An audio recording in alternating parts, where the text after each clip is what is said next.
आज सीखते हैं हम करेक्ट आईब्रोज़ को कैसे हम मैप करेंगे, क्योंकि परमानेंट आईब्रोज़ करने से पहले मैपिंग बहुत ही ज़्यादा इंपॉर्टेंट रोल निभाती है। अगर आपने बिना सोचे समझे परमानेंट आईब्रोज़ कर दी, टेक्निक्स यूज़ करना या फिर वो करेक्ट हुई है नहीं हुई है, उसका हीलिंग रिज़ल्ट क्या है, वो सब तो बाद की बात है।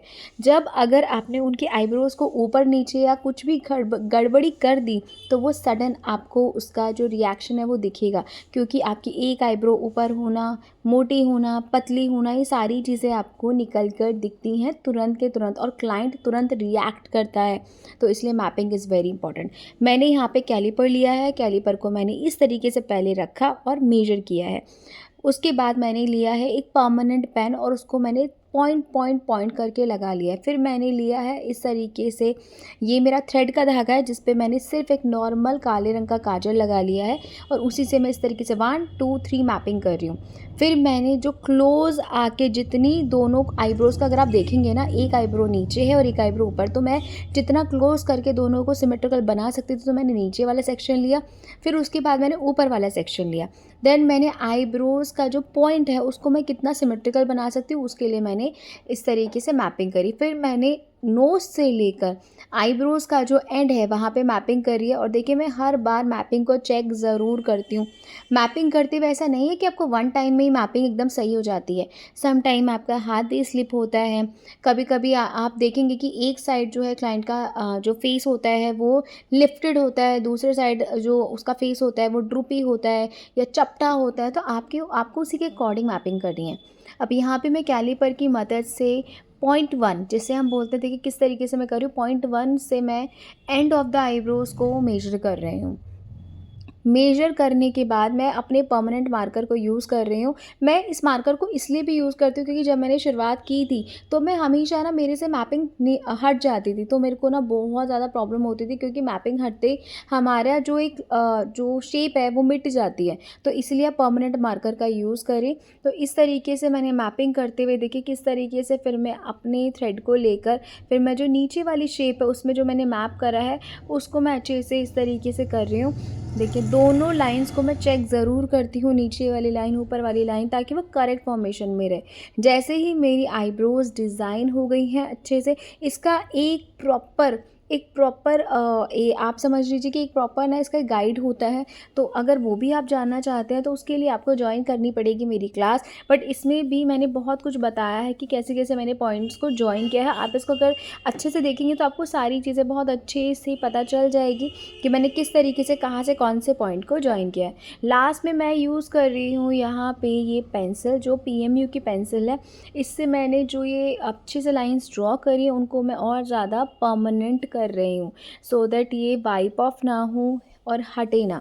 और जो कॉर्नर्स हैं या फिर जो मुझे एक राउंड देना है या फिर आर्च देना है, उसको मैं और अच्छे से ड्रॉ कर पाऊँ। तो इसको भी करते हुए आपको बहुत स्लो हाथ चलाना है, बहुत जल्दी नहीं करना है। आपको आर्च देना है तो धीरे-धीरे देना है। मेक श्योर कि मैपिंग बहुत ही सुंदर तरीके से हो। अब आप देख रहे हैं कितनी अच्छे से मैंने मैपिंग कर दी है।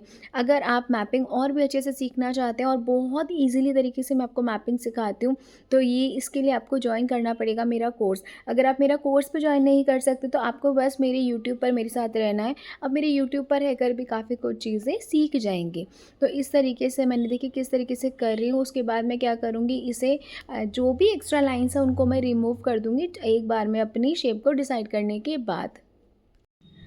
अब सिमिलरली मैं दूसरी तरफ भी इसी तरीके से बनाती जाऊँगी, अपनी शेप को डिफ़ाइन करती जाऊँगी और एक कर्व भी दूँगी नीचे की तरफ और एक आर्च भी बनाऊँगी ऊपर की तरफ, जो कि दोनों के दोनों बैलेंस्ड होने चाहिए। मैंने इसमें कुछ भी छोड़ा नहीं है, जो मैं एक्चुअली में मैंने जो अपने क्लाइंट पे किया था, मैंने वही इस वीडियो में आपको शो किया है। तो जहाँ पे मैं अटकी हूँ, मेरे को जहाँ पे प्रॉब्लम हुई है, मैंने आपको वो भी दिखाया। अगर आप देखेंगे ऊपर पॉइंट पर, तो मैंने वहाँ पे उसे राउंड आर्च दिया है उनकी आईब्रोज़ के हिसाब से, सो दैट अच्छे से जो आईब्रोज़ है वो ड्रॉ हो पाए। और ये देखिए कितने अच्छे से ज़ूम भी किया है। बारीकी से आपको दिखाने के लिए कि किस तरीके से हम पेंसिल चलाते हैं, और उसके बाद जब एक बार मैपिंग हो जाती है तो जो एक्स्ट्रा है उसको रिमूव करके हम प्रॉपर कंसीलर के साथ और आईब्रोज़ को डिफ़ाइन करते हैं। जब हमारा कंसीलर एप्लीकेशन डन हो जाता है तो क्लाइंट को प्रॉपरली आईब्रोज़ दिखाई जाती है। कभी कभी क्लाइंट को आईब्रोज़ नहीं समझ में आती तो फिर हम उसे चेंज भी कर देते हैं, बट यहाँ पे मेरी क्लाइंट को आईब्रोज़ एकदम परफेक्ट लगी थी, लेंथ एकदम परफेक्ट लगी, क्लाइंट बहुत खुश थी, तो फिर मैंने आगे प्रोसीजर को स्टार्ट कर दिया। आप देख रहे हैं किस तरीके से मैपिंग करी है मैंने, और ये मैपिंग सबसे ज़्यादा इंपॉर्टेंट है, जो कि मैं इतने सारे पीएमयू आर्टिस्ट को देख रही हूँ कि वो बिना मैपिंग की नॉलेज लिए अपना पीएमयू मतलब परमानेंट आईब्रो स्टार्ट कर रहे हैं। So please don't do this. तो आपको और वीडियोज़ के लिए मेरे यूट्यूब चैनल को सब्सक्राइब करना होगा और मेरे साथ बने रहना। तो मैं इसमें अपनी वीडियोज़ के थ्रू भी आपको बहुत कुछ सिखाने वाली हूँ। अब मैंने जैसे ही मेरे क्लाइंट ने मुझे 100% येस का ऑप्शन दिया कि नहीं अब आप स्टार्ट कर दो, तो मैंने फिर अपने प्रोसीजर को स्टार्ट किया। और प्रोसीजर को भी अगर आप देखना चाहते हैं तो मेरे यूट्यूब चैनल को पक्का सब्सक्राइब कर लो, क्योंकि